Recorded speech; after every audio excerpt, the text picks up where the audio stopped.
byabufuzi bemuze mwegomba basini abali mu politics watutuso olwaleero mukyaba mwesuubi bana byabufuzi abo omuntu gwe nina mwesuubi munabyabufuzi zakakati ya His Excellency Kyagulanyi Robert Ssentamu tewali munabyabufuzi wano mu Uganda gwe sobola kugamba nti mulina mwesuubi nze sirina suubi munabyabufuzi yenna okujjako nze suubi lyange ndina muntu ankakasizza nandaga nti ali ku side y'abantu era ayimiriddewo era ali presentinga ndowooza y'abantu era omuntu oyo His Excellency Robert Kyagulanyi Ssentamu otunulira bonna ababaddewo omuntu gwendalinga neegomba obulamu bwange bwonna yali Dr. Kizza Besigye kuba ye yayimirira n'ayogera ekintu era n'alwanira ekyakkiririzaamu naye bannabyabufuzi bakati they are easily bought nzomanye amasimu akaaga akankubira tugende tumitinge President Museveni nina ne recordings nga bankubira magezi ofaaki jangu omusajja oli mwana muto weetaaga omulimu biveeko ebyobufuzi bangi abankubidde naye otunuuliramu olw'ekiro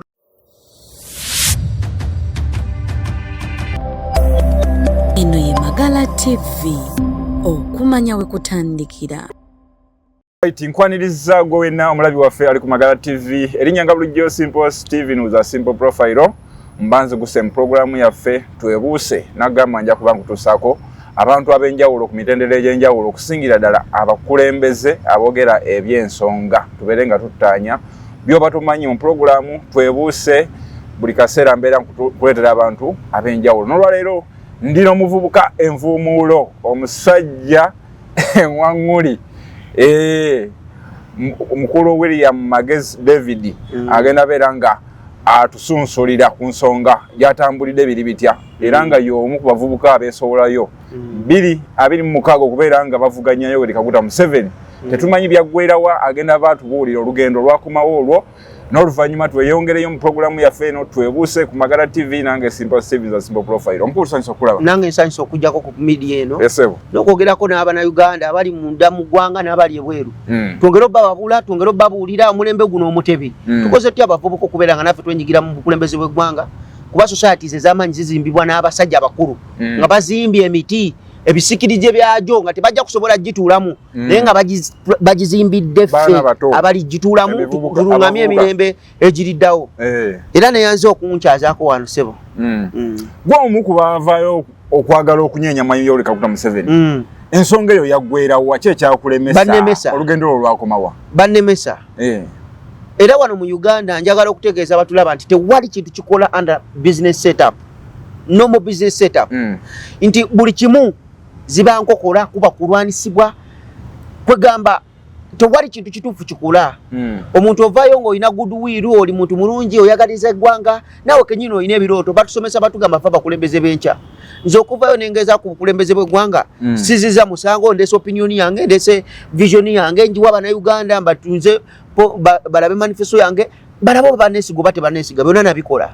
nentandika okwogera nenoonya emikono mu ggwanga lyonna ne bannemesa tukakwata commission tebakubulira emikono bagikebereddewa bagamba obulabe bwegiti mpaka kula simina tebagamba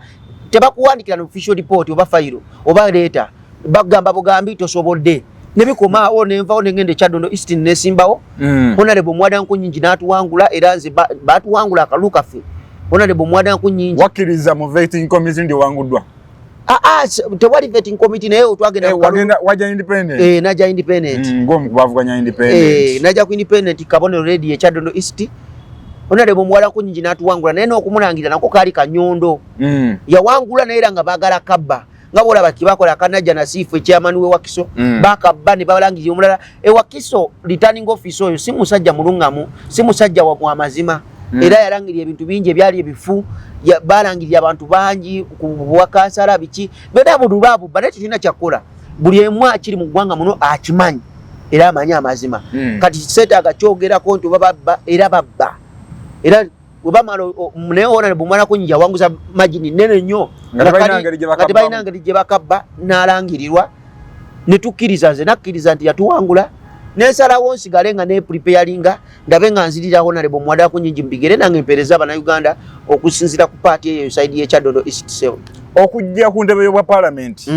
ng'ovudde ku kifo kiri ekinene tugambe waite weetesitese bulungi oba waite weepimidde kiva ku vision kiva ku kirooto His Excellency Kyagulanyi yabagamba ekirooto kye kyali kyakubuuka ng'ekyabwe kyakutambula buli omu abeera n'ekirooto nti otandika okwegerera okusinziira mu kikuli munda His Excellency Kyagulanyi bangi abamugamba togenda kuba president lindako bano bamayinja bamugamba n'omugamba sokera ku World Mayor yo tojja kusobolayo biki naye kisinzira ku kiroto kyolaba no engeri gyolabamu yo vision obuzibu buba ku imagination yo gwe ng'omuntu o imagininga ki kitwala process naye kitosoka kitula muno gamba nti kino kijja nze munda munze neewulira nsobola no going in ensi yetu jaji nga ntosobola circumstances ne zitulemesa ne tubana enkokola naye ng'ekikulu kiba mugwe munda kiroto kyo kiriwa oboma nchoyagala n'okulemerako kuba n'abanene esawa zakati batandika bati ningense banyoma naye n'olemerako ensi eri etunulira consistency n'okulemerako kiroto kyo kiri munda so nze nalina ekiroto nenemesebwa era singa nagenda mu process eri enambulu kufune nesimbawo nga president candidate Uganda nandigiraze nti sobola osanga emyaka egiri ja maaso bandi badde bandaba nti oyo yaliwo abaddewo era yawangula.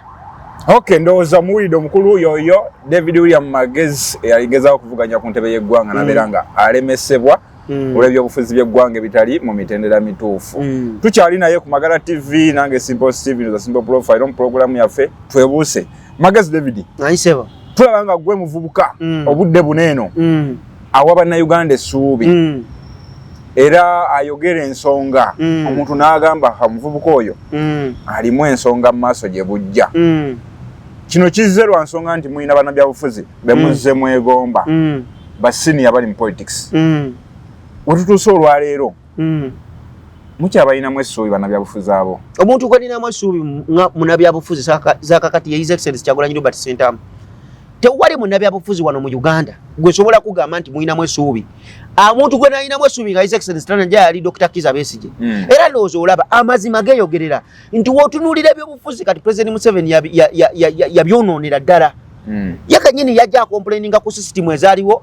n'agenda n'akwata emmundu si mu kuyita mu mateeka. Akalulu yakagaana mu kifo ky'okulindako emyaka emirala 5 yeesimbewo ye yakwata mundu n'abeerako abantu bakonvinsinga mu magye ne balumba zibarakise ne babba amadagala ne babba emmere y'abantu ne bakola byonna ne bajja mu buyinza.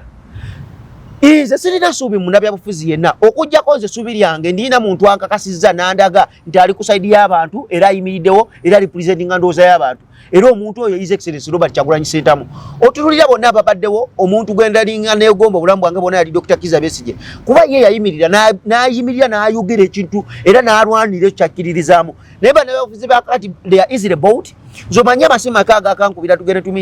tumitinge President Museveni nina ne recordings nga bankubira magezi ofaki jangu omusajja oli mwana muto wetaaga omulimu biveeko ebyobufuzi bangi abankubidde naye otunuuliramu olw'ekiroto ky'olina nandibadde bwe banja kuba president bwe nali neesimbyeko nandibadde ngamba ebintu bino bizibu abantu babatta abantu babasiba kambiveemu okwogera amazima okwogerera abantu kambiveeko naye nadda Kyaddondo East nti omukulembeze yenna obeera n'ekirooto tova out of bannabyabufuzi barazinga because of circumstances nti waliwo circumstances nange kanje nyigemu ayina sente yakola politics ali commercialized kati ebyo byonna nze sirina munnabyabufuzi gwe neegomba okuggyako His Excellency Robert Kyagulanyi Ssentamu endowooza ye n'ebintu byayimirirako byenzikiririzaamu engeri gy'abyatitulatinga n'okulemerako n'okubeera nga ye ensonga aginemeddeko ey'abannayuganda yendeetera okubeera nga mwegomba nga mukkiririzaamu enzikiriza ye n'ebintu byayimirirako nti biri ku sayidi y'abantu ey'abanyigirizibwa bye byokka ebimwe neegomesa ne ngamba nti ono omusajja wanjawulo ayimiridde anyigirizibwa akubibbwa asibiddwa n'asigala era ng'agamba ekintu kyekimu kye yatandikirako oyo aba muntu wanjawulo weseegomba oyo neegomba anisebo mu mulembe guno. Gwolowooza obuzibu buvaawo eri bannabyabufuzi banene abadde basiniya okubeera nga obudde buno baweebuuse era kye kitaagonogera eddagala obuzibu obuva nti kati ffe population kubanga Kyagulanyi akajja mu byobufuzi myaka mibale nti naye waliwo ababaddewo Honorable Mpuuga baani Bannamboozi nga bakazi babugera ne baggumiza kati olwaleero tulaba nga ebyobufuzi munnayuganda ye muntu ali awo atakyabirinamu ssuubi. Kati njagala oyawule bannabyabufuzi abo njagala oyawule Nambooze ku Honorable Mpuuga okyegedde njagala oyawule ebyo ebiti njagala obyawule nti wotunuulira Nambooze politics we gwazanye from day one aliko opposition ate from day one ayogera bintu biruma bantu ebyo byanjawulo. President Museveni singa abadde nga ali ekirubirirwa kya kukyusa bulamu bw'Abannayuganda na kukyusa ebyo binyigiriza Abannayuganda singa Nambooze yavadde mu opposition kuba Nambooze ye ali ku side enyigirizibwa nti bannange kino kinyigiriza abantu mu kikyuseemu ampuuga bo bali mu kuzannya byabufuzi nti tumaintaininze tutya tufunirawa nti tumaintaininze tutya emirembe nga tufunamu nga ne President Museveni afunamu ebyo byanjawulo ffe twagala tumaintaininga emirembe naye nga abantu basinga okufunamu dhani bannabyabufuzi naye politics w'abaana abasajja ababaddewo bo bayagala ku maintaining opposition ebeerewo ng'etambula in harmony with the ruling government. Bakkiriza bofugira mu opposition. Bo bakkiriza ati ffe tusobola obeera mu opposition nga tufuna kye tufuna as long as naffe tufuna nga n'abali mu government bafuna kale ate ebyobufuzi awo si bwe birina okuba ffe tuli after bulamu bw'abantu. His Excellency Kyagulanyi kyayimirako kya bulamu bw'abantu, Honorable Nambooze kyayimirako kya bulamu bw'abantu nti ffe tukyusiza batya ffe tugenda kubeerawo tuveewo naye obulamu bw'abantu bukyuse butya. Ekyo kyokka kye kitwawula era njagala okugamba President Museveni nti ffe tetuli balabe be naye tuli balabe olw'endowooza gy'ayina nti ye waagamba nti bino byaleeta polisi zaleeta zigenda kukyusa obulamu bw'abantu nga ffe tulaba for all over 40 years zikyusiza obulamu bw'abantu ffe tugamba ti kino ekijja okukola kati tupartinga ways on matters of ideology nti President Museveni ogamba kino ffe tugamba kino awo twawukane we agree to disagree ne President Museveni kintu yakikyusa. Omuntu ayawukana n'endowooza ye ayagala kumusiba kumukuba miggo magezi wovaayo nga gw'olina endowooza egenda okukyusa obulamu bw'abantu ye President Museveni alowooza Eva is right. Kati awo twawukanira nti gwe oyagala kutusiba kutukuba kututta buli ayawukana n'endowooza yo ebyobufuzi tebyandibadde bwe bityo tebyandibadde bya do or die twandibadde we agree to disagree twandibadde ffe abali mu opposition twogera ekintu ekiwulikika kuba naffe tulina magine ey'abantu abanyigirizibwa ey'abantu abakkiriza nti ebintu byandibadde bikolebwa other way naye gwe twogera mu other way oyagala kutusiba kutukuba politics bamwonoonye. President Museveni ayonoonye politics w'eggwanga lwa nsonga nti okubeera mu opposition bakkiriza nti oli opposition abantu baagala balabe nga basoose kusiba basoose kusitula mpale bakubye emiggo obaddeko mu komera awo bajja okutegeera nti ono opposition oyo munnabyabufuzi. Kati wetutuuka ku seeryo ng'omuntu wawansi alowooza nti gwe bakubye nnyo emiggo gwe basitudde kabangali ye opposition entuufu kiba kitegeeza kyova olaba kati bannabyabufuzi bakitegeera nti population okutegeera nti nze ndi opposition oba ntegeera agenda apangisa wa poliisi abagambe ngenda nkole wali akajagalano oba nkuba mu kibooko mujje munkwate munteekeyoko bwafuuka bubadde era waliwo yangamba magezi oweyagala okola sitanti ey'abaaji ekyadondo abantu b'ekyadondo bakutegere gwegenda mu katale kubira poliisi gigambe giweeyo emitwalo 5 we bajja bati bakwate bakusitula empale bagenda gamba omwana bamuyigaya omwana bamukuba omwana bakolaki awo wetuli politics abayonoonese naye nga ani amwonoonye President Museveni kuba is the fountain of honor teyandirese ye gwe tubenchmarkingirako yalungamya eggwanga teyandirese eggwanga kubeera nga lifa okutuuka awo yandibadde alungamya polisi zino yandibadde alungamya ebyobufuzi by'eggwanga kuba ye yajja ng'agamba tewaali ngeri yonna gye basobola kukyusamu obukulembeze okujjako okukwata emmundu okitegeera ffe tumugamba ffe enkola y'emmundu violent way tetugisobola olwanya ennyo ffe tusobole okubeera ku mulembe nga politics tumuzanya mu ngeri ya kintu kikulu owagenda mu nsiko ekyakulwanisa ffe tubeere nga tuoperatinga biri ebyokukwata emmundu kwekuba kwetta olwanye biggwewo ffe tusobole okubeera nga tu exchanging ideas ngo abantu bateerawo a buffet of ideas bagamba naye magezi engeri gyayogeramu yesinze era ebintu bino engeri gyabyogeramu alaga agenda bikola agenda kyusa obulamu bwaffe tumuwa akalulu naye si kugenda kupangisa polisi kusitula mpale kunkuba miggo abantu bategere nti munnabyabufuzi omukukutivu ebintu byonoonese era njagala bagamba nti waliwo kye bayita opposition President Museveni ye kenyini gye yekulyetingira ebuza obuwongo bw'abantu nti bano opposition abo bampuuga abo babedi bwanika bubabeerawo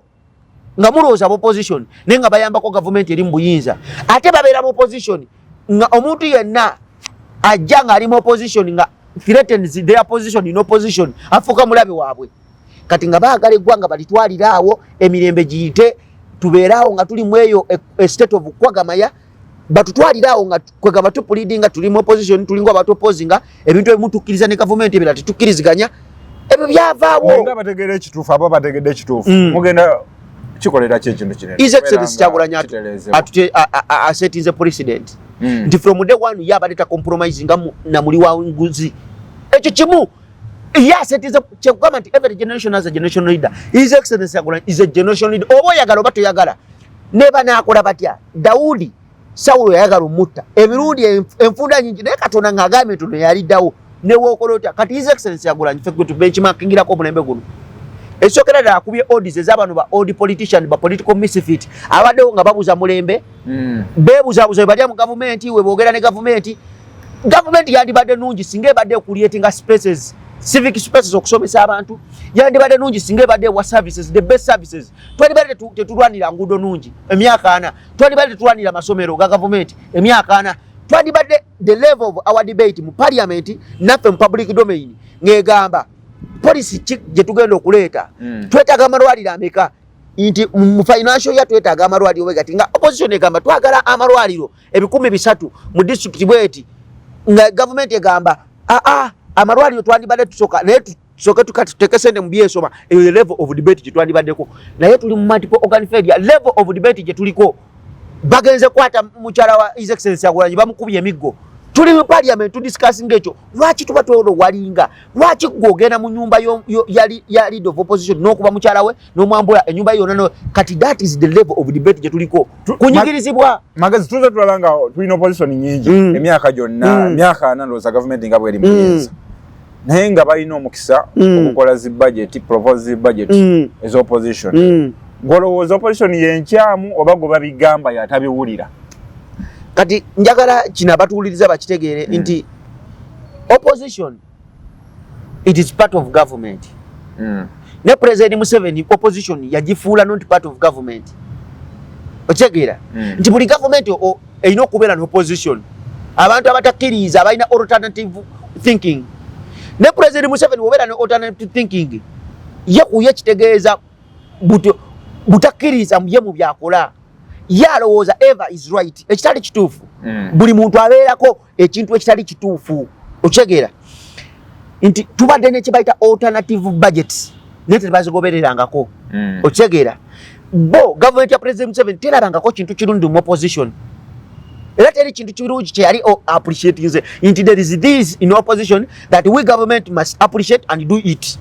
wewava obuzibu singa kati ba regime apologists bo bajja ne bagamba mmwe mu opposinga buli kimu wetuba tu opposinga buli kimu yo government yali erabyeko ekirungi mu opposition nekyadoptinga negamba honorable Namboza alese alternative policy alese kino naye kirungi twandibadde tukyadoptinga nga government twandibadde tweyongerayo ng'abantu balaba tu opposition ya mugaso balaba ne government ya mugaso naye abantu the oppressed majority bo balaba government ebanyigiriza ddala nti yo government teyina kyali erabye mu opposition kisobola gikolera ewe buzibu nti government webeeronda ba ambassador egenda londa bakada tegenda londa muntu agenda ku representinga bindowooza y'abana Uganda awereze alonda ba defendinga yo alonda ba failings ba political failures nti onabadde wa NRM mugenda tukuteekawo omulye kati kibategeeza idea exchange balonda bantu kuweereza nedda balonda bantu kubateeka mu bifo kulya era buli omwaka manzengeze mu NRM kulya Honorable Nobati Mau yagamba NRM it is a party of exchange a transactional party era munda bangenze mu NRM mumanya ngeze kulya I have gone to transact something nachengezo ofunayo of which ye agenda nga all the public knows kati kino kyajagala ngamba abantu abatuwuliriza nti opposition yo ngayo esawa zakakati erikuhe tuli mu lutalo ne government abatuwuliriza njagala bategeere nti waliwo obuzibu nti yo government erina kikalungi keyali abo mu opposition terina alternative budget yali adoptinze buli kimu bo bagamba opposition terina kyekola ate nga mu constitution waliwo abantu abamu abavayo ne bagamba Honorable Ssenyonyi alina alternative budget opposition eweereza abantu era erina majority ey'abantu abagikiririzaamu okitegeera ate nabo basasula omusolo kyova opposition balina ogifandinga oversight roles ze alina okukola alina okugenda okusupervising alina okugenda following up government projects kati ye government erina omufandinga era government erina ofundinga opposition kuba ne opposition abantu abali mu opposition basasula omusolo mu bufunze government erina okwetereza opposition yekola ogwayo kuba government tekoppa webale opposition terina koppa biri mu government government erina okoppa biri mu opposition ebikole government erina kulwana opposition eveyo in which way erina kulwana ng'ekola government erina okwempoweringa nnyo opposition exactly okugiraga kyetalaba exactly eggwanga balyandigenze singa tuli wala singa Honorable Ssenyonyi agamba nti yeno alternative budget ne bagamba nti government netulamu ng'eraba nti alternative budget eno yeyandibadde best mu this financial year leka tujja adoptinge kati abali mu opposition bandibadde boogera ki wandibaddewo ensonga y'okupposinga teyandibaddewo kuba Honorable Ssenyonyi yandibadde agamba twatidde alternative budget naye government yajja toptinze government egamba eri budget yayo tegenda gitunulamu egenda kutunulamu eno gye twakoze kakiba kitegeeza honorable Ssenyu tajjana kubeera na nsonga epozinga era ogwo omwaka tujja gamba nti opposition teriiwo y'amaanyi government ejja kuba mugala egambe bale twatoptinze budget yammwe tugikozeseza mulabe tekoze era egamba abantu nti banaye budget eno gye twakozesa financial ya opposition gye yakola naye tekoze etya kati balo temubalonda lwansonga tukozeseza ekyabwe kikoze kitya kiganye mulonde musigale nga mulonda ffe kuba betukola betu ino tambulyako bye birungi ebiyamba bannayuganda ne government ekyo tekikolangako buli alternative budget kyereeta ebeera aba egirwana wetutalekere government wetalekere olaba opposition ng'omulabe abula etankolaba opposition nga critique etukritikinga wano it is for the betterment of the people abantu abali mu opposition n'abali mu government ffenna tulwana kukyusa bulamu bw'abantu kulaba nga abantu bafunamu mu byonna betukola either an opposition oba ni government for all of us we are for a betterment of our people naye government ya President Museveni erudde mu buyinza myaka meka ana n'etaano gigi negitulimu era jakugamba agenda kulayira obuzibu bwe buva waawano nti ebigenero by'abantu mwesibye mu representinga awe twawukanira we wali obuzibu era ne wola baffe bamagezi nga tuyimira tugamba nti President Museveni leko obuyinza omuntu omulala bukwatemu ize njagala mbadde ekigamba abantu ku Good TV ne mbagamba nti fete twandibadde na buzibu bw'opozinga era twandibadde tutweraba nga balabe naye obuzibu environment NRM government gyetaddewo etetera abantu abali mu opposition okulaba nti balabe okyegera nti munyigiriza abantu mukuta abantu abatalina musango musibye abaana b'abantu ate nga mwerabire nti abo be musiba balina abaana emirembe tegidda mabega tetukula nga tudda mabega abo baana b'abantu be musiba be mukabya amaziga tebagenda kusoma bazadde babe mwabakwata be bagenda okubeera nga baopozinga mmwe newe mba waliwo omukulembeze omulala avudde azze okuva mu NRM nga wa government bagenda mu opozinga kuba mwabanyigiriza. Okay, ndowooza owulidde ndowooza ya David William Magezi agambye opposition si mulabe wa government wadde government egitwalanga mulabe waayo oba oliawo kyandibadde kitwala eggwanga lino mu maaso. Okyali ku Magala TV nange Simple Sim za Simple Profile nenga teweerabira tuteekebwamu ensimba nnafu aba mazima bugagga poultry and animal feeds bagamba gwayagala okulunda enkoko ennungi oba ebisolo byonna ebirundibwa beekwate babeerenga baguza emmere n'ebirungo ebitabula emmere yaazo. Bugagga mazima basangibwa wali eri Nakawuka Road ku Nateete obeerenga obatuukako ennamba zaabwe wansi awo weeziri osobola bakoonako babeerenga bakufunira ebirungo by'emmere ebirungi. Magezi David nanyisebo twagala tunule ensonga eno His Excellent Robert Kyagulanyi Ssentamu ng'okkiririza president wo amaze emyezi ebiri ng'abulidde mu ggwanga lino yamaze n'alifuluma kitegeeza ki eri gavumenti oba si tuyita eggwanga okubeera nga omuntu bw'atyo asobola obeera mu ggwanga muno n'azanya jangu onkwekule si tuyite yaffe obuzibu bwe tuyina nti tuli ku military government nti omuntu atufuga alowooza abantu bwe bagaana ebirowoozo bye agenda tukwata nampaka okukkirizayo mu byayagala okyawufuna bulungi nti abantu baba tebakkiririza ye mu ndowooza ye nakikyaleeta agenda tukuba kibooko agenda kutusiba agenda tukuba masasi abantu bagenda kufa mpaka abasigaddewo bakkiririza mu ye kyayagala nti wotunuulira His Excellency Kyagulanyi kyakola over 20 years Dr. Kizza Besigye nga wava mu kalulu bamukwata ne bamuze waka era netusigala mu kintu kyekimu abantu balegimu apologies bo baagala batubuulire engeri gye tulina okupozinga mu President Museveni baagala bateekawo systematic way bano bampuga gye baali baleese nti this is how we should oppose President Museveni tulina kuyita mwene engeri tulina kwogera bino tulina kukola kino of which oba olwana omulabe oba oba olwana okukyusa obulamu bw'abantu omuntu talina kukuwa ye engeri ki gy'alina kumuopozingamu kati President Museveni ffe abali mu opposition ayagala tuwa ngeri ki gye tulina omuopozingamu wotunuulira His Excellency Kyagulanyi okubeera nga badde mu ggwanga nga tebamufuna intelligence y'eggwanga they are more busy than being effective bo baagala nnyo okwefuula nti bali busy balina kye bakola naye nga tebalina kye bakola ky'amaanyi ebyo bye bakola biri ku ffe babagezi abatalina muntu yenna ali international asobola kutuyamba asobola bypassinga biki olaba bamunyagwa batwala obudde bungi nga badisikasinga muntu omu buli lunaku ne baba payinga ne bawa ssente onolaba onale bumunyagwa ye kenyini alina manifesto ekifo ky'okutwala omutwe gwe mu media houses ng'ayogera ku manifesto ye ng'ayogera okugamba abantu byali aleetedde eggwanga okubikiririzaamu ali ku muntu omu akakasa bannayuganda nga gavumenti weeremanya excellence Kyagulanyi biyambaani woba oyagala kakasa abantu bategere bibayambirewa yogera ku bintu ebinyigiriza eggwanga omala obudde bungi nga bakukyaza kusanyuka ne NBS ng'oyogera ku muntu omu excellence Kyagulanyi omutwe gwe ekifo ky'okugusitula ng'ogujja ku media emu oguza ku media endala ng'oyogera manifesto yo gwe gye wali oleetedde abantu ng'oyogera bintu biruma abantu ebintu ebigenda oyamba obulamu bw'abantu oli ku muntu odisikasinga muntu omu kiba kikuyambirawa ggwe munyagwa otegeera kiyamba bannayuganda oba kiyamba ggwe kubeera nga olaga amaanyi ga regimu ate nga opposition nawe weefuula okamofulajinga omasikaledinga mbu nawe oli opposition ekyo kyenkugamba nti wolaba ba regime apologies ne government esasula nnyo omuntu yenna agenda natuna mu kamera ng'agamba Bobi Wine regime ebadde manyi waali bana bamaje bamanyi we bali bamuyambako okutoloka biki byonna baba bamanyi yes muyinza okubaamu abamuyambako kuba nabo baagala change nibo baagala enkyukakyuka kitegeeza baagala balabeke eggwanga nga litambula Kyagulanyi olwagenze ebweru neyeebaza n'ab'ebyokwerinda abamuyambyeko ababokwerinda era abamuyambeko baagala change baagala enkyukakyuka baagala balabe engeri emyaka anagwa omuntu okulembera banno with no end to when we retire gwoliko wakodi gwe wennyini wajja ng'olimba bannayuganda ng'obagamba mbu ekizibu kya Uganda ne Africa in particular oba Uganda in particular nti bakulembeze kuba mbuyinza gwe kennyini ogaanye okuva mbuyinza abannayuganda njagala obategeeza mudda wano mu aba NRM n'abawagira President Museveni nga mugamba President Museveni tova ku main njagala kiba buli amwe bagenda okujja ku main abakwate sawa 5 sawa 6 nga muli awo ye yagenda obajja ku main njagala mbabuulire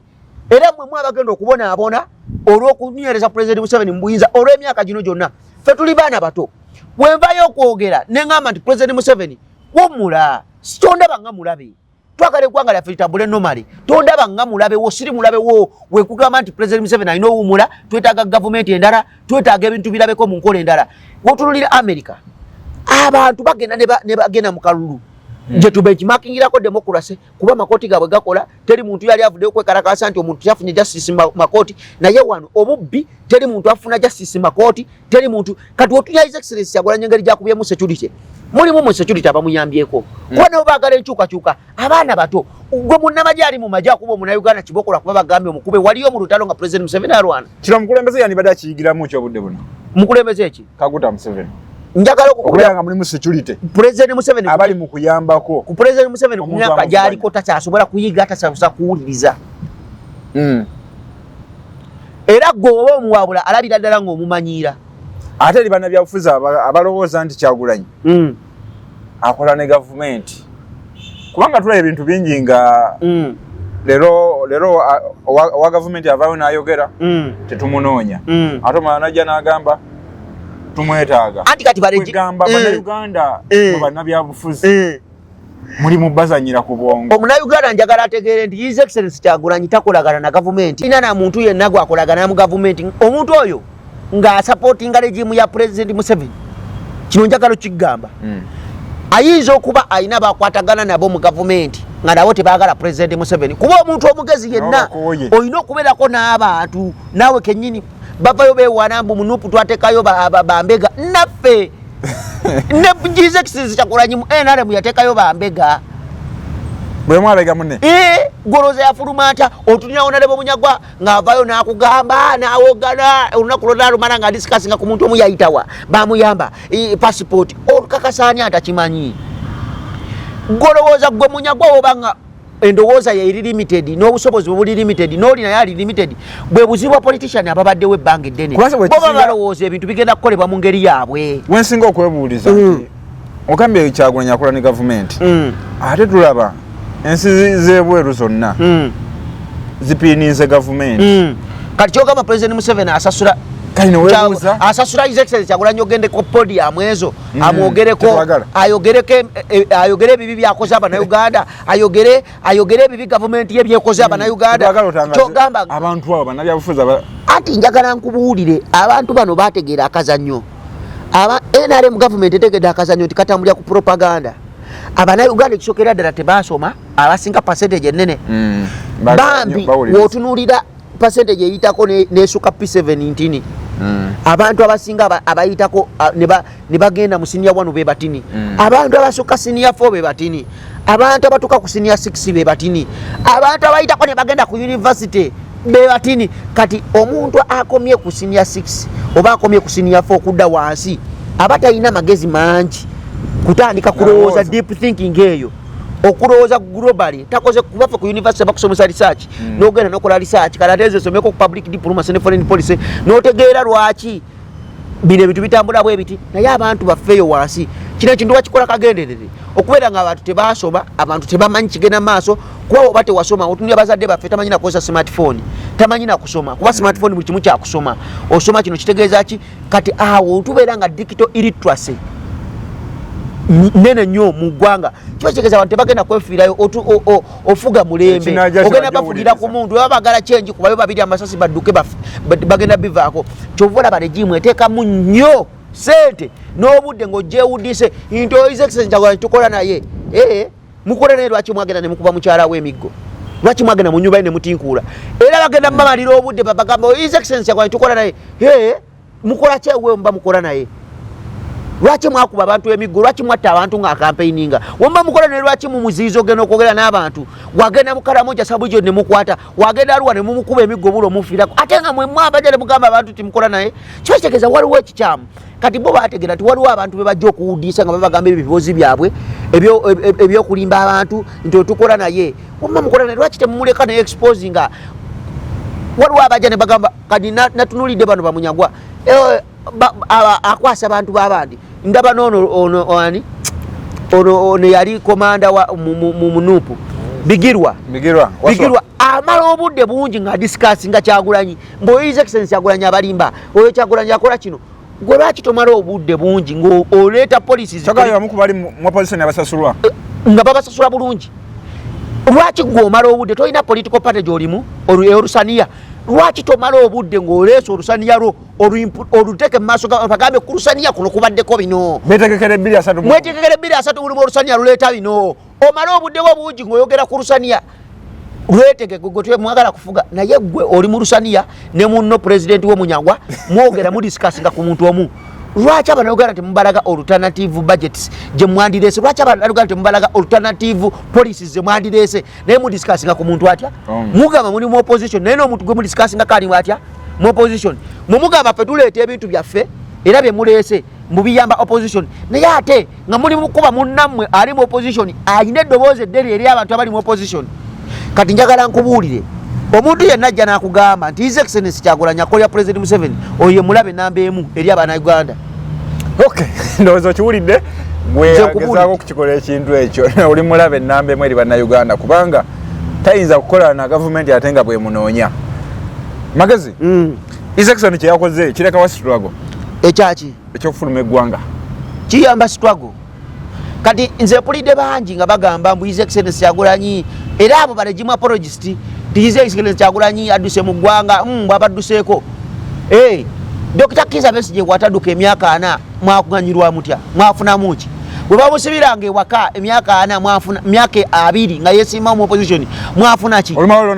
ne bamuggalira mwafuna ki mwakyusa gavumenti ya President Museveni ne mwagijjako agala okubabuulira mubadde nga mwogera mbu adduse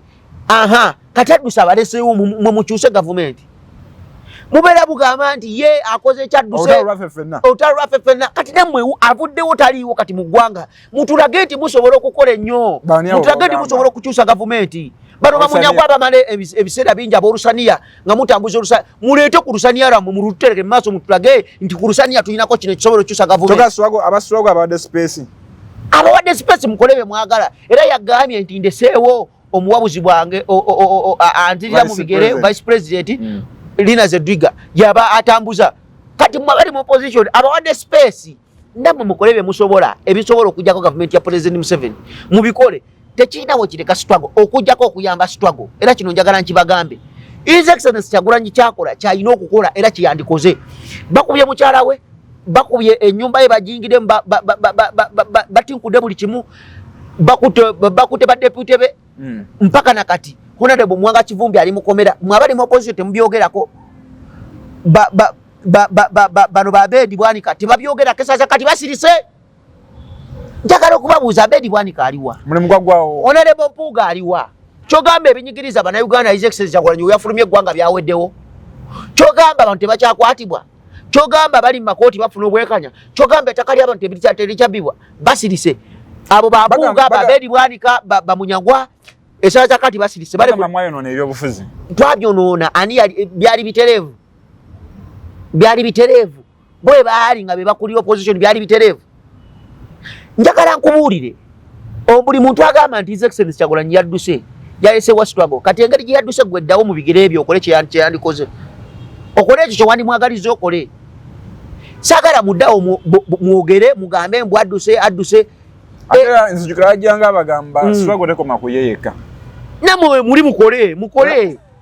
ate enjagalo kibobo ya His Excellency Kyagulanyi wanaakwate kubona agamba nti nze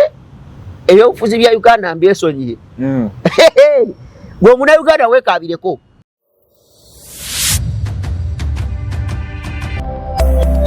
eno ye Magala TV okumanya we kutandikira kuba bagenda kukuvuga nga mbuzi togenda kubeera na ddoboozi lyonna mwebaze Katonda nti His Excellency Kyagulanyi yajja ng'asobola okuyimira n'ayogera n'ayimirira ku kigambo kye n'ayimirira n'alwana ku lwaggwe omuntu atasobola vayo kwetunzamu na kamera kwogera ku bigenda maaso mu Uganda tosobola kuyimirira kwogera ku biruma Bannayuganda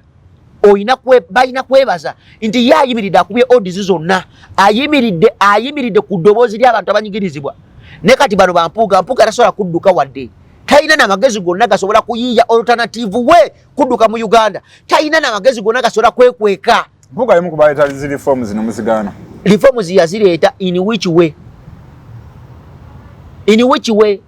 ayagaliza ggwanga likyuke ani yazigaana His Excellency Kyagulanyi yazigaanako yamukwatako amagulu yamukwatako emimwa kiki yakola okumugaana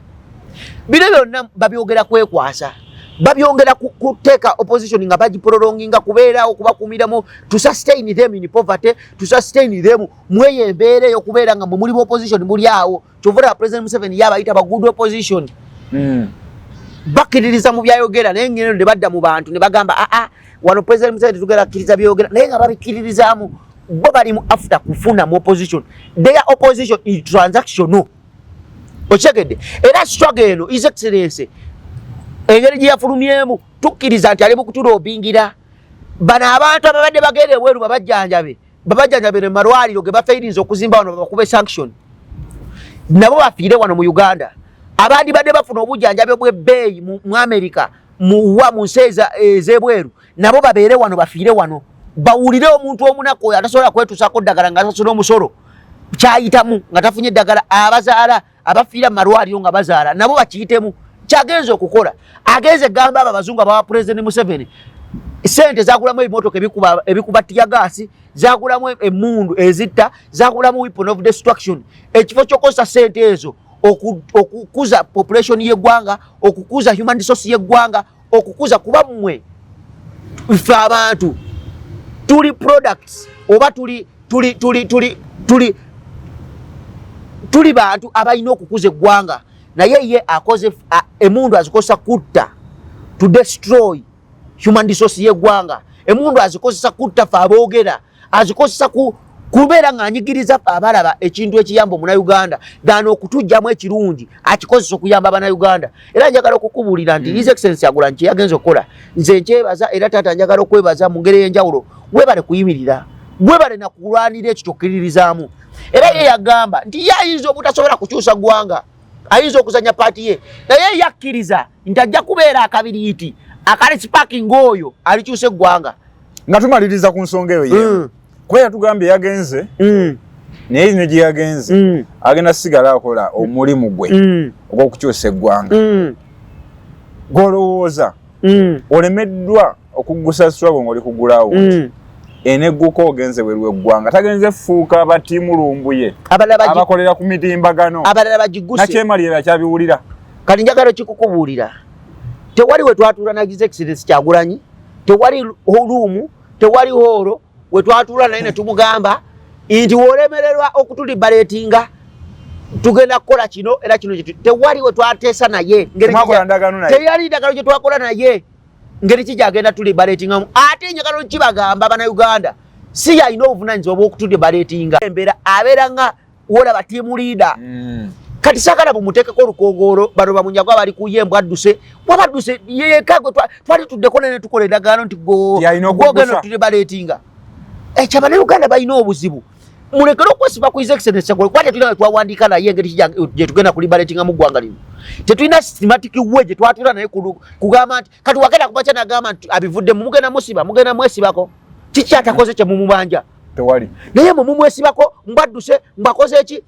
Dr. Kizza Besigye bamukwata bamujja Kenya mwakolawo ki obudde buno ali mu kkomera gwe batendereza okuvedda mwakolawo ki mwe bamunyagwa bandibadde muli ku webale gwe munyagwa osiiba otendereza Dr. Kizza Besigye ng'omuwaana nga obadde ng'omwagala ennyo nga we yali fountain of the struggle okola ki gwe lwaki togenda kusanyuka ng'ovumirira okusibwa ka Dr. Kizza Besigye ng'omala olunaku lwonna puroguramu yonna ng'omutwe gwo ogutadde ku His Excellency Yagulanyi lwaki toguteeka ku Dr. Kizza Besigye ng'ovumirira gavumenti olw'okumukwata bamuyita kwogera ku ekyo kwogera ku ki gwe lwaki gwe TV ennamba mumala obudde nga mudisikasinga Kyagulanyi kati njagala okigamba nti His Excellency Yagulanyi abawadde luumu nammwe mutambuze mu struggle yagenze kugitambuliza ku international kuba yakitegeera nti abawa President Museveni legitimacy bali bweru abamuwa sente okunyigiriza bana Uganda bali bweru agenzeyo bagamba nti bannange sente ze mumuwa okukola ebintu okukyusa obulamu bw'abana Uganda tazikozesa ekyo mutuwe ife omuntu we mandate mutuwe obuvunanyizibwa sente ezo tumuleke kuzimuwa kyakola ffe tusobola okukyusamu ne tukikola another way eyamba abana Uganda agenze bagamba nti bannange President Museveni respecting human rights naye nga sente ze mwamuwa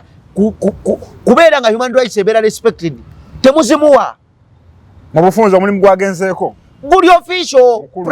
His Excellency Yagulanyi is a president of a political party eri mu mateeka ga Uganda byonna byagenza okukola ali presentinga abana Uganda abanyigirizibwa ali presentinga abana Uganda ate they are the majority kuba beba twamulonda era twamulonda nange Magezi David namulonda n'akaluka ngeneka kuba ekifaanani namulonda era ali presentinga ffe kubeera yawangula obuwanguzi bwe ne babubba era mu Uganda njagala ategeerera njagala akimanye ndi His Excellency Yagulanyi agenze kukola emirimu egirire giti eja political party nga president wa National Unity Platform era byayogera ndowooza wabirabye yagenze n'abagamba nti ndi eno nze kola official duty on behalf of National Unity Platform singa abadde kabazungu bandibadde bamugamba nti gwe ngeri gy'olemeddwa jangu tukuwa asylum obeere wano ofune obutuuze engeri gwe gye bakulemeseza naye tagambyeko nti agenze funa butuuze naye ogenda kuvayo laba abawumba tuutu nalabye senior comrade wange Honorable Mukasambidde ng'ali awo ayogera ng'omuntu atategeera nali mmanyi abo be twakula nga tulabira ddala tubeegomba naye amaanyi gampeddemu nga ndaba senior comrade Honorable Mukasambidde ng'agamba nti His Excellency Kyagulanyi agenze funa butuuze waliwo yamubiddeko n'otunuulira omusajja omukulu ng'awuddisa population amaanyi ne gakugwa muno ogamba be balo be twatunda naye ngalabyeko akatambi nti waliwo yamugambye yafunyedde obutuuze amaanyi gampeddemu n'otunuulira omusajja nga abadde awalondolayo n'otunuulira omusajja omukulu abadde mu bufuzi mu by'obukulembeze by'eggwa no wanda abantu tebamulonda for all over the terms he has contested lwansonga ye alowooza nti omuntu okugenda okulwanirira abana Uganda ku international media agenze funa butuuze singa His Excellency Kyagulanyi yali agala butuuze singa teyabufuna dda ku level gyaliko naye gwe ozze ku radio ozze ku TV omala obudde bungi oyogera ku His Excellency Kyagulanyi nga bw'ayagala obutuuze mu America ekifo ky'okwogera ku bintu ebiruma abana Uganda obulamu bwo bwonna n'obwongo bwo odiscussinga gwe Honorable Mukasambidde gwe ebitabo by'osomye naye amasomero gogenzemu gwe tebakikusomesa nti odiscussing personality tekirina kyekigatta ku nsi tekirina kyekigatta ku bulamu bw'abana Uganda we discuss ideas naye naawe omusajja omukulu bakutuusiza mu katebe ka radio oli mukudiscussinga personality mbwagenze funa butuuze kyogamba we yagenze ebiruma abana Uganda ne biggwawo that is the problem we have as Honorable David nga osibula abatulaba nga nsibula abatulaba njagala obbagamba ekisookera ddala ekinnuma nti gavumenti eno eremeddwa okukola obuvunaanyizibwa bwayo nga gavumenti eri mu kugoba abantu ize ku Twitter ko ando yange eya TikTok neyita Shadow MP wa Kyadodo East ndabadde mpita nga mu Kyadodo ng'abantu bangamba bali mu bago bali mu bajja ko budaala bwabwe buli ku makubo bali mu bajja ko gavumenti olemeddwa okukola obuvunaanyizibwa bwabo abantu b'ekyalo East bali mu kukaaba kasanga town council batandise okugoba abantu ababudala obutini abataddewo obuchapati abantu obagoba ku makubo tobadde alternative inti banange woba oteeka omulala ku kubo yeno state yoba yeno standard gy'olina okukosa okuteeka omulala ku kubo mubagoba bugobi bagendewa mwagala badde mu kubba crime rate yeyongera kuba abantu mubagobye abatembeyi mubagobye ate abantu ababbo obusimu beyongera ate mubakwata kati government owadde bantu alternative wowe ogoba abantu abakolera ku makubo bawe alternative nti tubataddewo ekitundu oba woba oteekawo omudala gwa chapati yeno standard eby'omudala ogulina okubeera wano abantu babeere nga bakimanyi bawakinga so hard okukyusa obulamu bwabwe ne gavumenti gwokola gwagoba bantu gwagoba bantu gwoyagala kuleeta projects abantu bakyalina bwesigwe mu gavumenti eno kuba enyigiriza bunyigiriza teteekawo alternative bantu ze balina kukozesa kati we tujja ne twogera bino ebintu mugamba mbu ffe tuli balabe mwagala tusiba mwagala kututta mwagala kutukwata nga mmaliriza Abanayuganda njagala okubagamba nti His Excellency Kyagulanyi ebintu byaliko biyamba ffe Abanayuganda era njagala okubagamba nti basasudde balegimu apologists okujja okubagamba nti His Excellency Kyagulanyi byaliko biyamba ye njagala okubagamba oyo atugenzo tulwanira tali mu kulwanirira ye buli kimu eky'obulamu buno yakituukiriza era akirina ayina amaato gasobola okuddakaawo n'alya ekyennyanja n'anywa ka cinnamon ka cardamom n'anywa ka rosemary buli kaseera ekyennyanja tebakimuleetera mu budde naye ali eyo kwogerera ffe ali yadduse mu Uganda wano ndowooza tewali amanyi ne security temanyi yafulumya atya era mbadde empitoko nga bakyanoonya bateeka bi red block bannamagye be bafuuka ba traffic officers nothing is working under normal setup awe wali obuzibu era njagala okugamba Bannayuganda nti His Excellency Kyagulanyi tulina noteekako erinnya tulina nodigazetinga tulina oditeekako ekitiibwa nti omulimu gwakoze mu opposition tetugulabangako tubuulira batya His Excellency Kyagulanyi alina gy'opposingamu His Excellency Kyagulanyi byonna byokola taata bituufu era tukwegayidde weyongera obikola era ffe omulembe guno tukkiriza nti engeri gy'okolamu ebintu yentuufu era omulembe guno guvunaanyizibwa ku bikolwa abo by'okola era ffe tuli basanyufu era nze Magezi David Wami n'emyaka 27 ngamba nti taata weebale weyongera okukola ebintu engeri gy'obikolamu engeri ey'enjawulo naffe gye tutalabangako engeri gye tulaba nga twaappreciatinga engeri gy'okolamu otuusiza gavumenti eno eri mu kubukuta terina kyekola kituufu weebale nnyo kuba twagala change twagala transition era Abanayuganda njagala bagamba muwagire His Excellency Kyagulanyi ebintu byakola mwongere buli atwitinga buli akola ki mugambe free Uganda twagala Uganda empya era njagala okubeebaza okutuwa omukisa ssebo taata okujja okwogerako eri Abanayuganda n'obalungamya n'okugamba President Museveni nti ffe tetuli balabe bo tuli baana bato abakulidde ku mulembe gwe we are product of your regime twagala services nnungi twagala obulamu bwaffe twagala abantu babeere nga babawo emirimu on merit twagala tubeere nga naffe tulina obwogerero mu ggwanga twagala tubeere nga tweyagalira mu ggwanga lyaffe ate njagala nkigamba President Museveni ssebo taata nti tewalwana genda mu nsiko emirembe oba peace gy'ogamba gye waleeta ekome ku mulembe gwo naye mbadde ensuubira emirembe gye walwana gyongereyo ne ku generations endala ne woba ovudde mu buyinza ng'emirembe gino weegiri ekyo kye twagala mu ggwanga lyaffe okay oyo yabadde omukulembeze waffe olwaleero ndowooza obaka mubuulidde bulungi byobadde tomanyi oyongedde okubitegeera nsigadde nze Simple Steven weza Simple Profile mbeera bulungi mweraba